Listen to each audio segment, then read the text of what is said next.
मां दा दर्जा ਅਤੇ मां दा स्थान एक मनुख दी जिंदगी विच सब तो अहम हुंदा है। मां ही हुंदी है जो बचपन तो ही बच्चे लई असह ਅਤੇ अकैद दुख सहारदी है ਅਤੇ अपने बच्चों दी परवरिश विच कोई भी कमी नहीं छड्डदी। अजिहे ही सन श्रीमती संतोष कुमारी जी। श्रीमती संतोष कुमारी जी एक बहुत ही चंगे ਅਤੇ संस्कारी औरत सन। आप जी दा परमात्मा विच बहुत ही गहरा विश्वास सी। आप जी ने अपने बच्चों नूं भी अपने ही अपनाए मार्ग ते चलन दी सिक्ख्या दित्ती, जिस दी बदौलत अज आप जी दे बच्चे बहुत ही नेक हन, संस्कारी हन, पढ़े लिखे हन ਅਤੇ समाज विच शलाघायोग स्थान रखते हैं। श्रीमती संतोष कुमारी जी गरीबां दे मसीहा सन ਅਤੇ हमेशा ही हर किसी नूं दिल खोल के दान दिया करते सन। श्रीमती संतोष कुमारी हुणां दी याद विच एक धार्मिक समागम दा आयोजन उन्हां दे समूह परिवार वल्लों मोनसर मंदिर मुकेरियां विखे करवाया गया, जिस विच पंडित जी वल्लों जीवन ਅਤੇ मौत ਦੀਆਂ सच्चाइयां बारे जानना पाया ਅਤੇ सब संगतां नूं उस परम पिता परमात्मा दे दर्शाए मार्ग ते चलन दी सिक्ख्या दित्ती।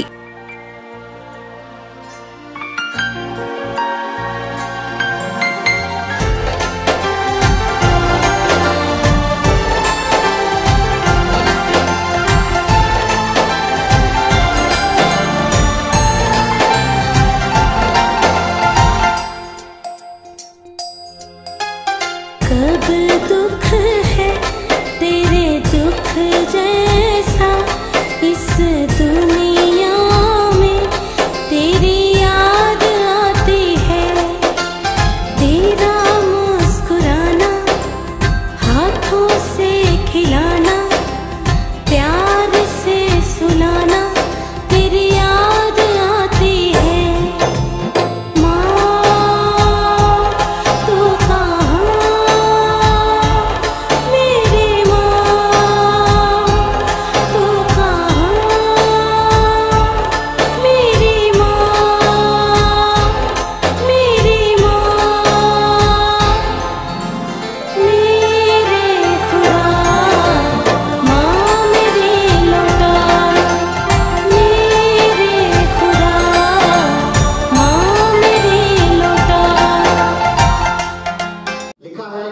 कार्य है यह किसी पुत्र को अवश्य में करनी चाहिए, अर्थात जो कर्म क्रिया है 10 दिन का रहना है और पेहोवा में जाकर के कर्म गति की जाती है, यह सब पुत्र के द्वारा निष्पन्न की जाती है।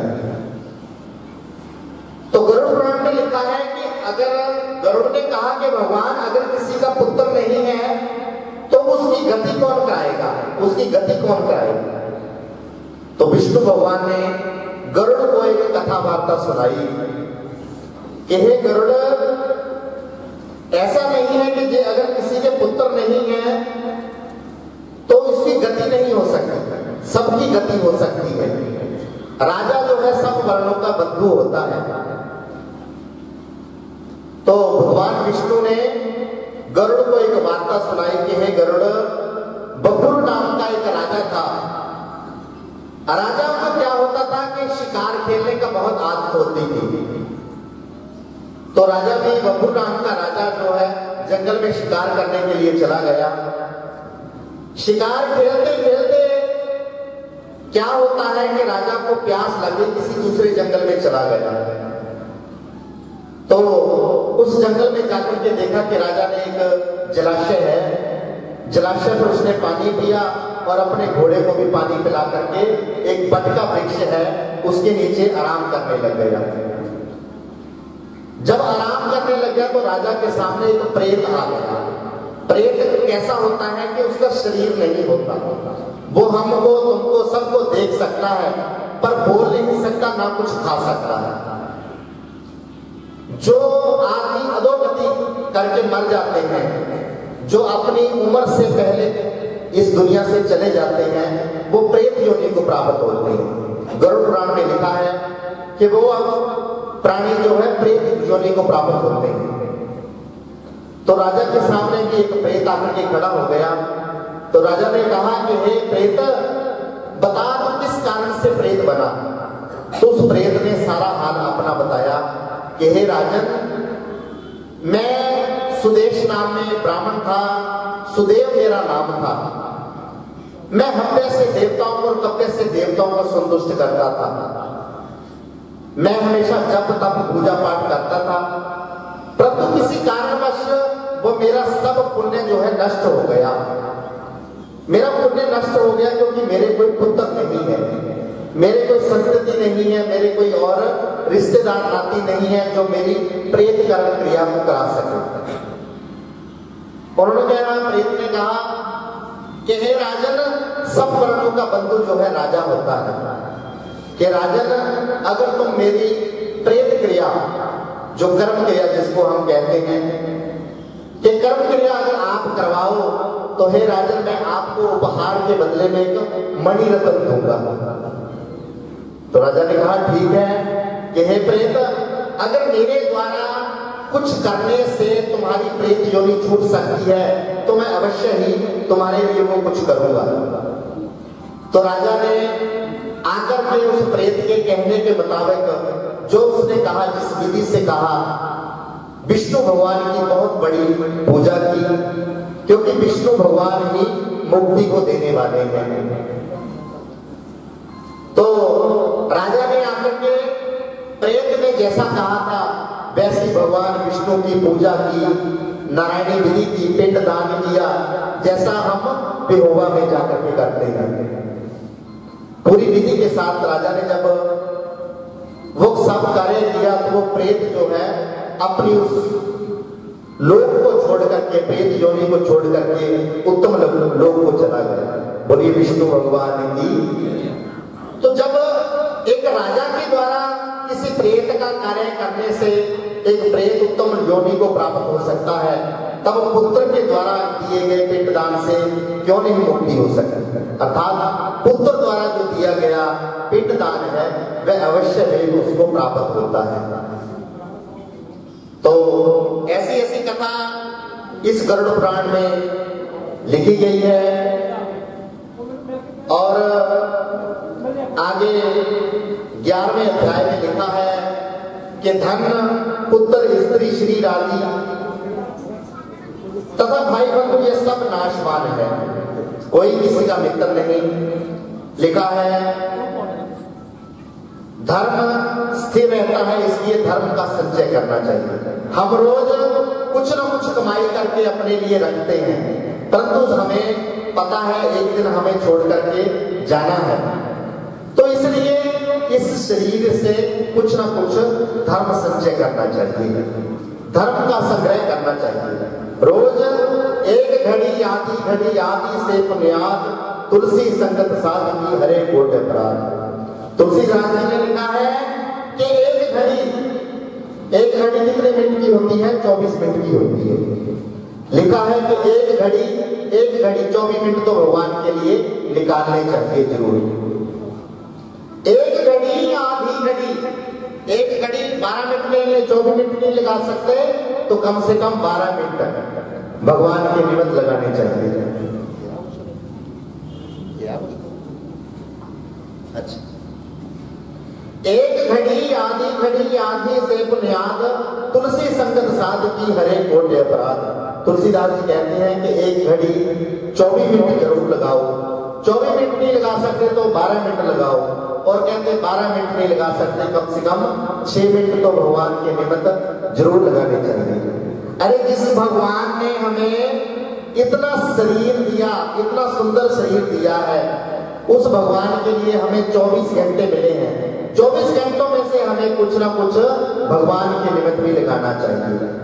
तभी तुलसीदास जी ने कहा कि एक घड़ी आधी से पुण्याद, तुलसी संगत साध की हरे कोट अपराध। तो एक घड़ी आधी घड़ी वही आपके जन्म जन्मांतरों के पाप कट सकती है।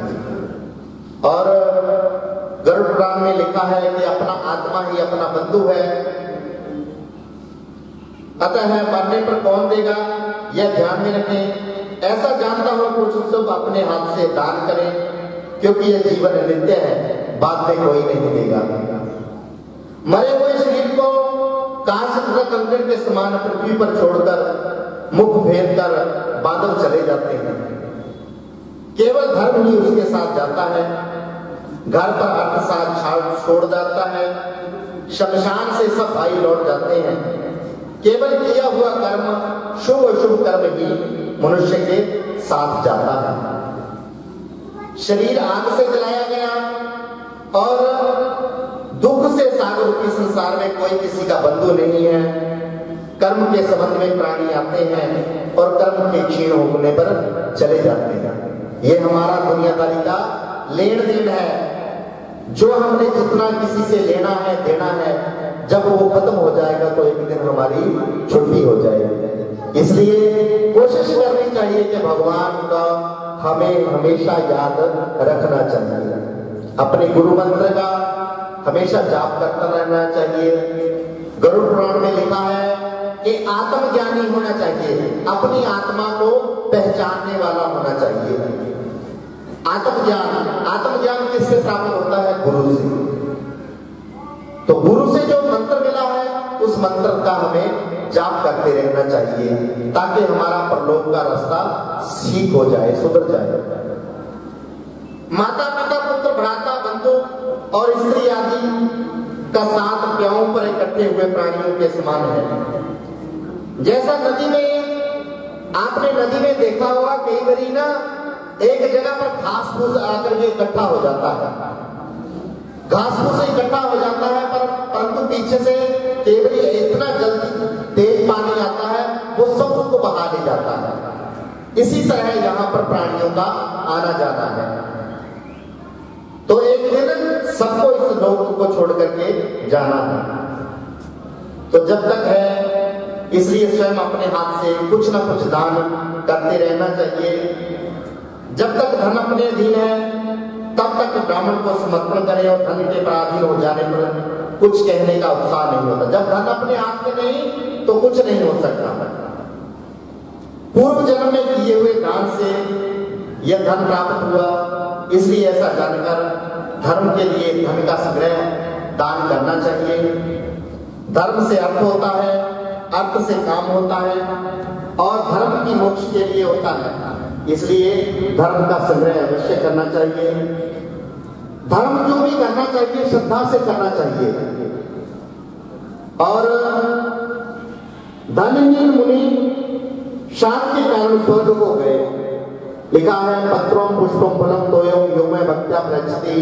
विष्णु भगवान जी कहते हैं कि जो कोई भी पत्र पुष्प मेरे निमित्त देता है, दान करता है, मैं उसको स्वयं आगे होकर के उसको ग्रहण करता हूं।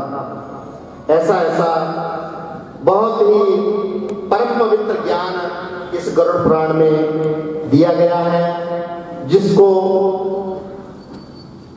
10 दिन के भीतर सुनने से प्राणी जो है उत्तम लोक को प्राप्त होता है। और इसमें लिखा है कि 10 दिन के भीतर जिसकी हड्डी गंगा जी के जल में डूबती है उनकी पुनरावृत्ति नहीं होती। तो अब मैं इस कथा को यहीं पर थोड़ा विराम दे दूंगा। कोई न साथी तेरा साथ निभाएगा, छोड़कर संसार जब तू जाएगा। कोई न साथी तेरा साथ निभाएगा। सत्संग की गंगा है तू इसमें लगा ले गोता, वरना संसार से एक दिन जाएगा तो भी रोता खाक हो जाएगा। कोई न साथी तेरा साथ निभाएगा, छोड़कर संसार जब तू जाएगा। कोई न साथी तेरा साथ निभाएगा। क्यों करता तेरा मेरा ये दुनिया रैन बसेरा। क्यों करता तेरा मेरा ये दुनिया रैन बसेरा। यहाँ कोई न रहने पाता है चंद दिनों का डेरा। यहाँ कोई न रहने पाता है चंद दिनों का डेरा। हंस उड़ जाएगा कोई न साथी तेरा साथ निभाएगा। छोड़ कर संसार जब तू जाएगा, कोई न साथी तेरा साथ निभाएगा। अज असीं सारे बहुत ही सत्कारयोग साडे मास्टर विश्वानाथ जी शर्मा, उन्होंने सपत्नी बीबी संतोष कुमारी जी की अंतिम अरदास च इकट्ठे होए हैं। गुरबाणी का कथन है, जो आया सो चालीसी सब कोई आई वारी है। जो इंसान वनस्पति पंखी सर्प कुछ भी है, जो भी इस संसार च आया उन्हें एक ना एक दिन जाना। उसे चीज के तहत, उसे गल के तहत अज संतोष कुमारी जी रजत दे और रोहित दे ममा वो इन्होंने सतीवी विछोड़ा देगा। पर मैं एक गल इत्थे करनी चाहना, औरत के दो रूप गिने गए मेन। उदा तक पहला धी आ, फिर भैन है, फिर पत्नी है, फिर मां है, दादी है, नानी है, वो वख-वख रूप है। पर दो रूप की आ, एक ममता तो दूसरी त्याग। ममता ते त्याग जो औरत विच है वो किसी होर जीव या कोई किसी रिश्ते विच नहीं होते। पर मैं खास करके संतोष कुमारी जी इन्होंने बारे एक गल कहनी चाहना। मैनू नहीं पता की गल हुई तो कितना होगी। मेरा दिल कहता जो उन्होंने पता लग गया कि मेरे पति की मौत हो गई है या किसी ने उन्होंने दस दिता, उसे उन्होंने उस वेले ही अपने प्राण त्याग दिते। क्योंकि वो अर्धांगनी निभाती है, औरत जी है वो पति की अर्धांगनी निभाती है। वो कहती है कि मैं तेरा अद्धा अंग है, तो जो अद्धा अंग वो नालों चले गया तो उस औरत का जीना भी की रह गया। एक गल जी उन्होंने बहुत वड्डी सी, गुरबाणी का कथन है, सेवक को सेवा बन आई, हुक्म बूझ परम पद पाई। सेवक को पता होता, कोई सेवक होता जिन्हों ये परमात्मा सेवा दिता कादी, अपने सस सहुरे की, अपने बच्चों की, अपने पति की सेवा करवा। ते जिन्हों ये चज आ जाता, हुक्म बूझ परम पद पाई, वो परमात्मा फिर परम पद भी दिता, ईश्वर परम पद भी दिता। इस औरत ने संतोष कुमारी सरकार भाभी जी साड़िया ने इन्होंने अपने पति की रज के सेवा की। अब बीमारी के जो पैरालिसिस अटैक हो गया पहला, और फिर अपनी सस की हुण तक सेवा करते हैं। जी ये गल, और बिना निष्काम बिना मत्थे ते वट पाया सारा कर्म किया। क्यों किया? क्योंकि उन्होंने हुक्म बुझ लिया कि परमात्मा ने मेरी सेवा दी। और जो उन्होंने पता लग गया कि मेरा पति चला गया, मैं रोहित को बैठा सी किधर, तो इन्हें दसिया कि उन्होंने जान की स्थिति है नहीं सी। चाचा मैं जा रहा सी, फगवाड़े के कोल ही हाले पहुंचा तो मैं सुनिया आ गया कि उन्होंने मौत हो गई। जा रहा से उन्होंने वापस, क्योंकि वो भी बीमार सी लुधियाने। पर लाख इंसान सोचे तो क्या होता है वही जो मंजूर खुदा होता है। अज तुहाडे सारिਆਂ ਦੇ ਨਾਲ मिल के मैं अरदास ये करनी है, सच्चे पातशाह इन दोनों आत्मावां नेक आत्मावां सी मास्टर जी और सत्कारयोग संतोष कुमार जी, इन्होंने अपने चरणों च निवास बख्श, पिछे परिवार साख संबंधियों में इस भाणे को मनन दा बल बख्श। कह तो दिने है भाणा मनना, पर मनना जिन्होंने पैदा ना उन्होंने पता होता भी कितना सत वजदी। इन्होंने बच्चों खास करके रोहित के रजित को जे घर में नहीं भी सी, इन्होंने पता सीगा कि असीं जे बाहर हैं, साडे बापू की भी सेवा हो रही है, साडी माता कर रही है, साडी दादी की भी सेवा हो रही है।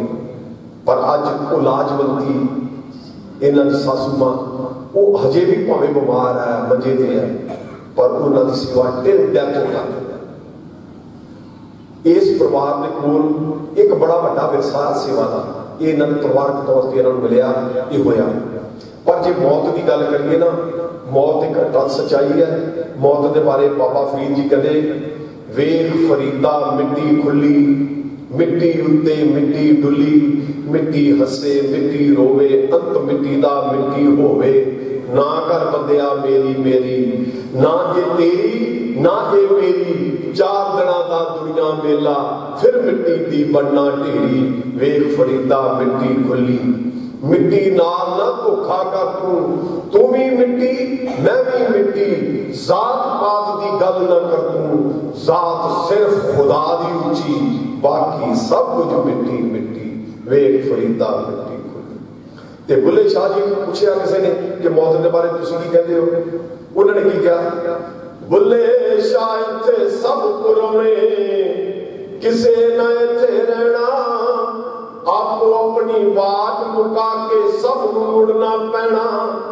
बुल्ले शाह रंग फिके होए तेरे बाजों सारे, तू करके जित गए सा मैं करके हारे। वाहिगुरू ईश्वर जदों तो मैं तेरा नाम लिया, वो कोई भी काम शुरू करने तो पहला ते मैं हमेशा जितया, ते जदों मैं हौं मैं पाल ली, मेरे वर्गा वड्डा लीडर कोई नहीं, मेरे वर्गा वड्डा धनाड़ कोई नहीं, मेरे वर्गा वड्डा सियाणा कोई नहीं, तद मैं हार के गया। ये जीवन की सच्चाई है। असी मोह माया विच लिप्त होके कई गल्लां भुल जाते। अज मैनूं ना 2-3 गल्लां बड़ियां याद आ रही, क्योंकि इन्हां दी माता के बारे में बहुत कुछ सुनिया कि वो सेवा दे पुंज सी। एक गल मैं औरत के बारे कहना चाहता, औरत की है। मैं हर राती पढ़ रहा सी, मैनूं आदत है कि पढ़ते रहना, कुछ ना कुछ इंटरनेट से पढ़ लो या किताबां पढ़ लो। राती मैनूं किसी ने एक स्टोरी भेजी, मैं पढ़ के जार बता रहा। अज मैं उस स्टोरी जी है वो अपने सत्कारयोग भाभी संतोष कुमार जी को मैं अर्पित करता। वो की है, एक प्रोफैसर ने इदा ही लेडीज जेंट्स जिदा अस बैठे हैं उत्थे एक सवाल कर दिता, कहता तुहाडे विचों किहड़ी औरत अपनी इंटरव्यू करवाना चाहती। एक सुहिरद पढ़ी लिखी गृहस्थी जीवन अडॉप्ट किया होया उन्हें वो गल की कहती जी मैं इंटरव्यू देने लई तैयार हूँ। वो इंटरव्यू की पूछी उन्हें प्रोफैसर ने, कहता ब्लैक बोर्ड है, ये तू 35-40 वो इंसानों के नाम लिख जिन्होंने तू बहुत प्यार कर रही। उन्हें अपन सहेलियां के हसबैंड वाइफ, हसबैंड के बच्चों के ससुराल परिवार, पेका परिवार, अपन सहेलियां के नाम लिख दिते। जो लिख दिते वो 35 नाम होने, उन्हें कहना 35 10 तू मटेरे। उन्हें अपने जोड़े आंढी गुआढ़ी या सहेलियां से उन्होंने नाम मटेरे। कहता हम इन्हों होर 10 मटेरे जेडे कि इन्हों तो भी अगले है। उन्हें उन्होंने 10 अपने सहुरे के पेकिया के थोड़े जे नाम मटेरे, रह गए बाद अखीर 15। उन्हें कहा इन्होंने 15 भी 10 मटेरे। उन्हें अपने सस के सहुरे परिवार के सारे नाम मटेरे, रह गए सिर्फ ते सिर्फ 5 नाम। वो 5 नाम किहड़े सी? 3 ਉਹਦੇ बच्चे ते चौथा 4 नाम रह गए, 3 ਉਹਦੇ बच्चे ते चौथा ਉਹਦਾ पति। उन्हें कहना 4 ਵਿੱਚੋਂ 3 मटेरे। वो औरत जार रोन लग गई और रोंदियां उन्हें अपने पहला सब तो पहला अपने बच्चों का नाम लेना शुरू किया।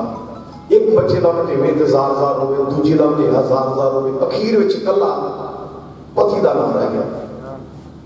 पति का नाम ने नहीं मटेया। फिर उस प्रोफैसर ने क्वेश्चन किया कि जिन्होंने तू अपने पेट चो जन्म दिता, गर्भ चो जन्म दिता, तो उन्होंने नाम ही मटे दिते कि तू उन्होंने प्यार नहीं करती? कहती मैं करती हाँ, पर मैं वही अर्धांगिनी भी है। तो दूसरा सब तो बड़ी गल है कि मेरा दुनिया के मेरे सुहाग तो बिना जीना दुर्लभ है।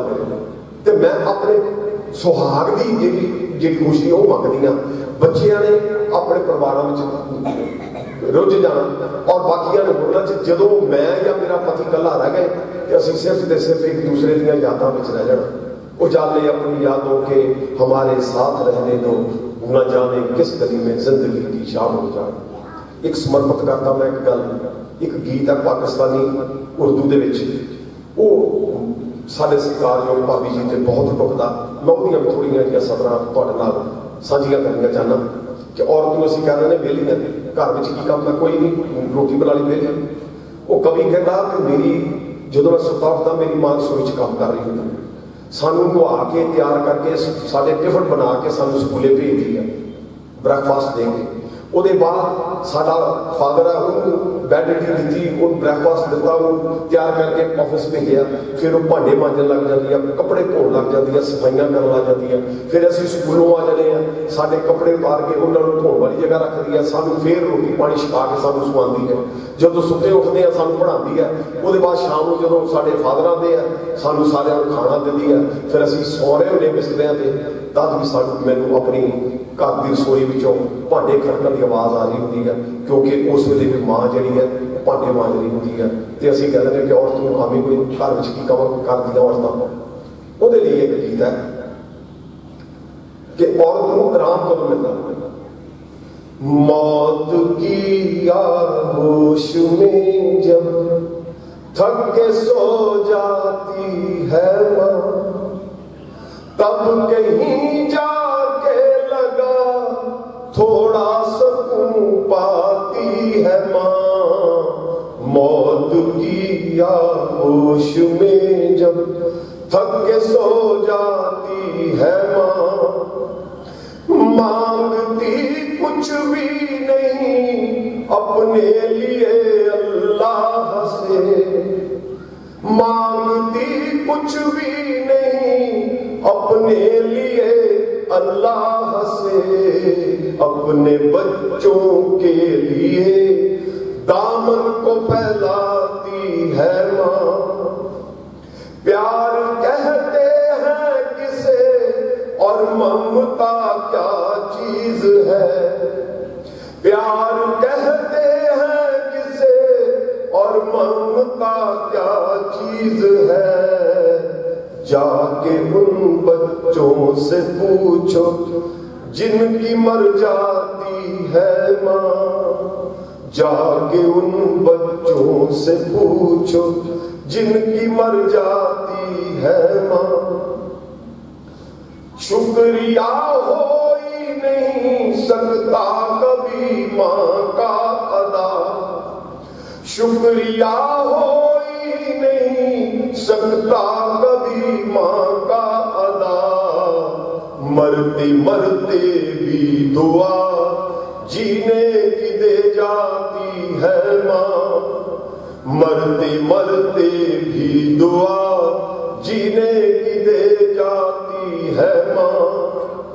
पहले बच्चों को खिलाती है सुकूनों चैन से, पहले बच्चों को खिलाती है सुकूनों चैन से, बाद में जो कुछ बचे वो शौक से खाती है माँ, बाद में जो कुछ बचे वो शौक से खाती है माँ। मौत की आगोश में जब थक के सो जाती है माँ। मैं बहुता कुछ होर ना कहता होया, सिर्फ एक उर्दू का शायर मुनव्वर राणा वो मां दे लई की कहता कि जदों मां जी है वो जिंदा होती है, पिता की मौत हो जाती है तो घर में वंडियां पाते हैं तो मां भी वंड लेंदे। वो की है कहता कि जिंदगी में जो सरमाया पिता ने इकट्ठा किया होंदा उन्होंने वंडना शुरू किया। तो कहता की किया कि असी वो तीन भरा से ते तिन्हां विचों किवें उन्होंने डिवाइड की कि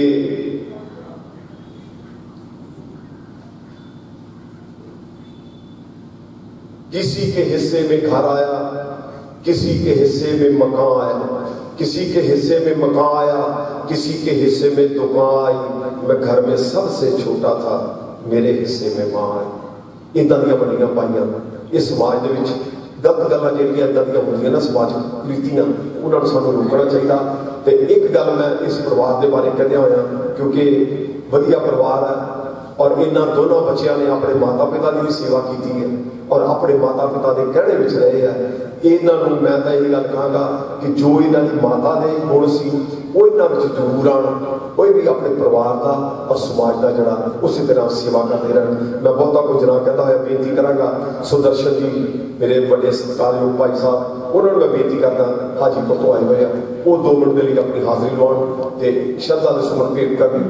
सुदर्शन श्री रामचरितमानस गोस्वामी तुलसीदास महाराज जी ने यह वर्णन उस वेले किया जो करुणाधान मर्यादा पुरुषोत्तम प्रभु श्री राम जी 14 वर्ष गए पिता की आज्ञा का पालन करते हुए वनवास को चले गए। विजोग में राजा दशरथ ने अपने प्राण त्याग दिए। भरत जी ने निहाल गए सी, उत्थों उन्होंने बुलाया गया, आगे विलखते हैं तो विशिष्ट इसलिए कहते सुनो भरत भावी प्रबल विलख हो मुनिनाथ हानि लाभ जीवन मरण जश अपजश विधि। इस करके भरत चिंता न करो, मर्यादा ना राजा जी का संस्कार जो क्रियाक्रम है जब पंडित जी कह रहे थे, पंडित जी 16 शब्द जोड़ा ये साढ़े ब्राह्मण समाज नहीं चलता, 16 शब्द है। तुसी विद्वान हो 16 शब्द का प्रयोग करो, 16 की है कितने लिखा है। एक प्रतिष्ठित बंधु प्रोफेसर बैठे, लेक्चरार बैठे, प्रिंसीपल बैठे, मंच के संचालक जोड़े PhD पंजाबी देने, इस करके 16 कोई शब्द नहीं है, 16 शब्द का प्रयोग करो। सब कहने में जान वाले महान विभूति के चरणों च कोटि कोटि नमन करता है। मंच संचालक जी ने सब कुछ कह। संतोष कुमारी जी ने ਜਿਹੜੇ ਮਾਇਕੇ ਸੀਗੇ ਉਹ ਵੀ ਇੱਕ ਬਹੁਤ ਵੱਡੇ ਵਿਦਵਾਨ ਪਰਿਵਾਰ ਦਾ ਸੰਬੰਧ ਸੀ। ਟੋਲਵਾ ਜਨੋੜੀ ਤੋਂ ਇਹਨਾਂ ਦੇ ਪਿਤਾ ਜੀ ਜਗਦੀਸ਼ ਚੰਦਰ ਸ਼ਾਸਤਰੀ ਜੀ ਪੰਜਾਬ ਸਿੱਖਿਆ ਬੋਰਡ ਦੇ ਵਿੱਚ ਇੱਕ ਮੈਂਬਰ ਰਹੇ 1962 5 ਅਕਤੂਬਰ 1962 ਤੋਂ ਲੈ ਕੇ 1969 ਤੱਕ ਉਹ ਜਗਦੀਸ਼ ਚੰਦਰ ਜੀ ਬੋਰਡ ਦੇ ਸਿੱਖਿਆ ਬੋਰਡ ਦੇ ਮੈਂਬਰ ਰਹੇ। ਉੱਥੇ ਉਹਨਾਂ ਦਾ ਪਾਲਣ ਪੋਸ਼ਣ ਹੋਇਆ। ਇਸ ਪਰਿਵਾਰ ਦਾ ਦੇਵ ਭੂਮੀ ਹਿਮਾਚਲ साढ़े मास्टर का जन्म होया, लेकिन कर्म भूमि वीर भूमि पंजाब में रही। तो कर्मशील कर्तव्य प्राण निष्ठावान कर्मशील धर्मशील विवेकशील ये परिवार सी। संतोष कुमारी जी ने 2 रतन समाज में दिते ने। पुत्रवती जग सोई श्री रामचरितमानस से लिखा है कि माता वही श्रेष्ठ है जिहदा पुत्र जहां दा राम भगत होवे जहां देश भगत। तो मैं कहांगा इंजीनियर रोहित जी जिहड़े ने इस समाज सेवा विच ने, राष्ट्र भगत ने, दूसरे बड़े उन्होंने भाई साहब जी रंजन जी पूरे धर्मपरायण ने, राम भगत ने। तो ऐसी महान विभूति के चले जाने का बहुत दुख है। तो मैं हाजीपुर तो व्यापार मंडल भारत विकास परिषद ब्राह्मण सभा तो होर अनेक धार्मिक समाजिक संस्थाओं वालों श्रद्धा के सुमन भेंट करना और इन्हें अपने बरखुरदारा नहीं कहांगा कि माता पिता की जो विरसा छट गए हैं वो अनमोल विरसा उन्होंने साम करनी। धन की साम तो सारे करते हैं, लेकिन विरसा जो इतिहास से छट गए, जो इतिहास बना गए हैं। संतोष कुमारी जी एक अन्नपूर्णा सन, उन्होंने घर में कोई भी भिखारी जरा खाली नहीं सी जाता। भिखारी जी अपनी झोली भर के जाता सी। स्कूल के उन्होंने बच्चों का पढ़ाया और अज बच्चे अच्छे पालन पोषण करने योग्य हो रहे, एक धर्मपरायण सन। तो मैं इस महान विभूति को श्रद्धा के सुमन भेंट करते हुए ओम शांति शांति। शोक संदेश आए ने भारतीय किसान संघ मुकेरियां, ब्राह्मण सभा मुकेरियां, शिव मंदिर प्रबंधक समिति शास्त्री कॉलोनी मुकेरियां, गुरुद्वारा सिंह सभा मुकेरियां, रामलीला मित्र सोसाइटी मुकेरियां, मौसर मंदिर मुकेरियां और रामलीला मित्र सोसाइटी मुकेरियां वालों भी शोक संदेश आया और केमिस्ट एसोसिएशन मुकेरियां वालों भी शोक संदेश आया, व्यापार मंडल मुकेरियां वालों भी शोक संदेश आया। बाकी जिन्हें भी इतने बैठे हैं, मंगलेश कुमार जज जी प्रिंसीपल साहब इतने बैठे ने, दलजीत सिंह जी अपने, विनोद कुमार साबी जी अपने, बंटी सानी जी, सुनील मंत जी, बाकी होर भी साढ़े सोनी साहब, चीमा साहब, सारे को मैं माफी मांगता। कुमार जी भी बैठे, सारे को माफी मांगता। अखीर में मैं बेनती करांगा सरदार श्री तरसेम मनहास जी साढ़े कांग्रेस पार्टी के वरिष्ठ लीडर ने, उन्होंने बेनती करांगा वो तुहाडे नाल आके अपने लफज साझे कर श्रद्धा को समर्पित कर। तरसेम मनहास। मैडम संतोष जी यकीन नहीं सी आउंदा, पर कहते होंगे जदों परमात्मा के पाने को कोई टाल नहीं सकता। जदों इन्हां दे बारे असीं सुनिया बहुत बड़ा दुख लग्या। मैं समझना कि परिवार में तो बहुत बड़ा दुख लग्या होना, पर जेडे उन्होंने दोस्त सज्जन मित्र सुन के बर्दाश्त नहीं सी कर सकते, असीं भी उन्हां विच सी। मैनूं इस करके भैन जी साडे मैडम जी बहुत वधिया इन्होंने टीचिंग लाइन सर, मेरा पिंड हरसे कलोते विच उन्होंने काफ़ी देर गौरमेंट स्कूल दे विच पढ़ाया। इन्नी वधिया नेचर सी उन्होंने, जिहड़े बच्चे उत्थे पढ़न जाते सी वो अज भी इन्हों याद करते। इन्हों के पढ़ाए हुए बच्चे साडे पिंड के ऑफिसर भी बने हैं, परिवारिक भी बने, जिमींदारा भी करते, पर लेकिन भैन जी अज भी चेते करते। मैं तो उस दिन तुहाडे नाल मिल के इत्थे भी अरदास की सी उस दिन, ये परमात्मा ये सच्चे पातशाह अज उन्होंने पति तो चले गए न, साडी बेनती कबूल कर लियो, वो घर सुख शांति ना आन, ताकि इस परिवार की तमन्ना पूरी हो सके। पर लेकिन नहीं, कई बारी सानू परमात्मा के नाल भी लड़ना पैंदा है। परमात्मा भी कई बारी इन्ने अत्याचार कर जाता, पर सानू उहदे फिर सिर झुकाना पैंदा है। सो मैं गल करना, कुक्कू जी ने मेरे तो पहले बहुत विस्तार पूर्वक ना दसता, एक औरत जिहड़ी हुंदी है ना, वो बेटी भी औरत हुंदी है, माता भी औरत हुंदी है, और पत्नी भी औरत हुंदी है। जदों एक औरत बेटी जन्म लैंदी है, वो अपने घर च पढ़दी है, खुशियां च रहिंदी है। जदों उन्हें ब्याह के तोड़ दिता जाता है, वो दूसरे घर च जाके पहले तो 1 साल या 2 साल उन्होंने एडजस्टमेंट होने वास्ते टाइम लगता है। ये सारे नाल होंदा है। बड़ा दुख लगता है कई बार जदों असीं कोई गल सुनी औरतों की, तो बहुत बड़ा दुख लगता है कि किस तरह कर रहे हैं। कभी भी तुसीं देखिया होगा, जैसे बैठे हैं कई बार, मैं उस दिन भी गल कही सी, अगर कोई कारोबार दे विच श्री विश्वामित्र जी, उन्होंने बहुत बड़ा कारोबार, उन्होंने दोनों बेटे रजत जी इंजीनियर रोहित जी अज कारोबार से बैठे हुए, एक कहता सी देन ये औरत पत्नी का, इन्हां दी माता का, ये सब कुछ कारोबार जी सीगा, ते अर्धांजलि जिहड़ी औरत सी भैन जी का हाथ से।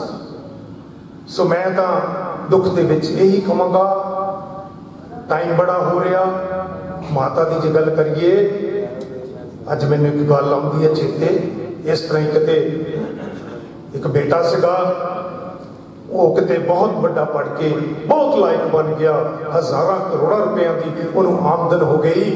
किते उन्हें कहावत सुनी सी कि मां का कोई देन नहीं दे सकता। एक दिन वो अपनी माता को आके बैठ गया, कहना माता, लोग कहते हैं, शास्त्र कहते हैं कि मां का बच्चा बेटा देन नहीं दे सकता। माता अज मेरे को सब कुछ है, मां मैनू दस तू की चाहनी है, पैसा चाहनी है, किते बाहर जाना चाहनी है, मैं अज तेरा देन देना है, मां मैनू दस। जदों बेटे ने मां की गल कही, मां हस पई। मां कहती पुत्र, बच्चे कभी मावा का देन दे सकते हैं? कहता नहीं मां, अड़ी पै गया, मैं देन देना है मां का, तो दस मां की चाहिए। फिर मां ने क्या बेटे को अकल तो जरूर देनी है, इनू घमंड हो गया बच्चे को। कहती ठीक है पुत्र, जे तू मेरा देन देना तो अज रात को असी दोनों ने जिदा छोटे होंदे असी कलिकली पा के सौंदे सी, अज मां पुत ने असी एक मंजे ते सौना। बेटा कहता माता ये कोई गल है?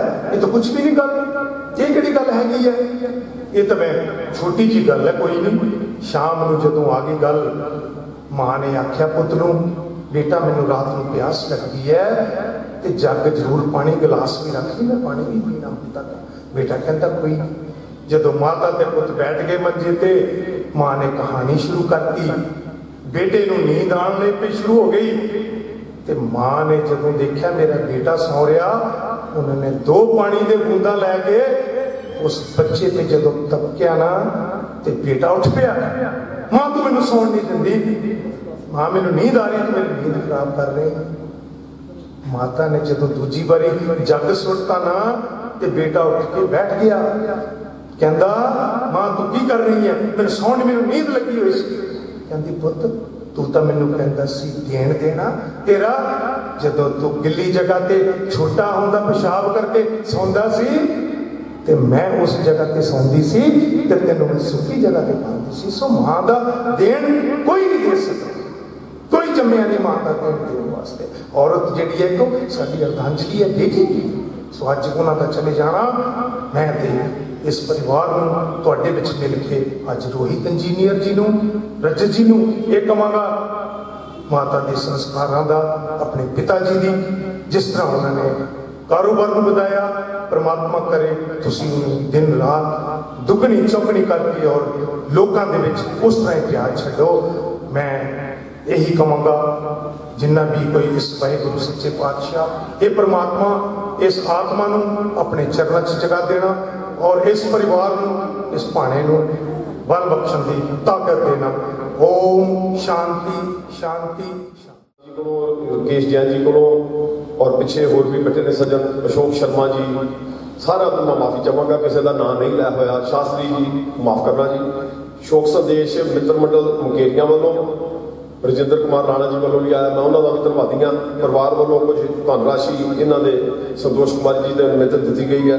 शिवपुरी मुकेरिया, गुरुद्वारा सिंह सभा मुकेरिया, सुखधाम मंदिर मुकेरिया, ब्राह्मण सभा मुकेरिया, शीतला माता मंदिर मुकेरिया, मौनसर मंदिर मुकेरिया, जिथे तुम बैठे हो मैं सारिਆਂ ਦਾ ਧੰਨਵਾਦੀਆਂ जी।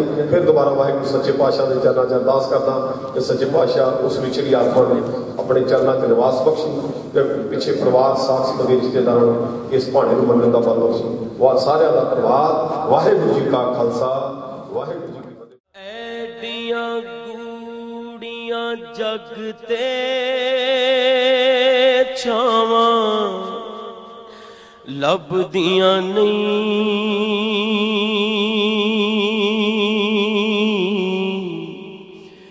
टुर जावण एक बार ते मावा लभदियां नहीं है, टुर जावण एक बार ते मावा लभदियां नहीं। पुत्तर पावे लख जहान तो मंदे ने, पर मावा आखण सारे जग तो चंगे ने। पुत्तर पावे लख जहान तो मंदे ने, मावा आखण सारे जग तो चंगे ने। होर किसे तो इंज वफावां लभदियां नहीं, टुर जावण एक बार ते मावा लभदियां नहीं है, टुर जावण एक बार ते मावा लभदियां नहीं। मंदा मुँह चो बोल जे निकले टोक दियां, ओ चंगी माड़ी थां तो मावा रोक दियां। मंदा मुँह चो बोल जे निकले टोक दियां, ओ चंगी माड़ी थां तो मावा रोक दियां। मुफ्त च ऐडियां नेक सलावां लभदियां नहीं, तुर जावण एक बार ते मावा लभदियां नहीं। ओ मां दे वांगू किन्ने दर्द वंडाउणा एवें ही बुआ खड़किया किन्ने आउणा मां दे वांगू किन्ने दर्द वंडाउणा एवें ही बुआ खड़किया किन्ने आउणा एवें ही रौले पाना कावां लभदियां नहीं।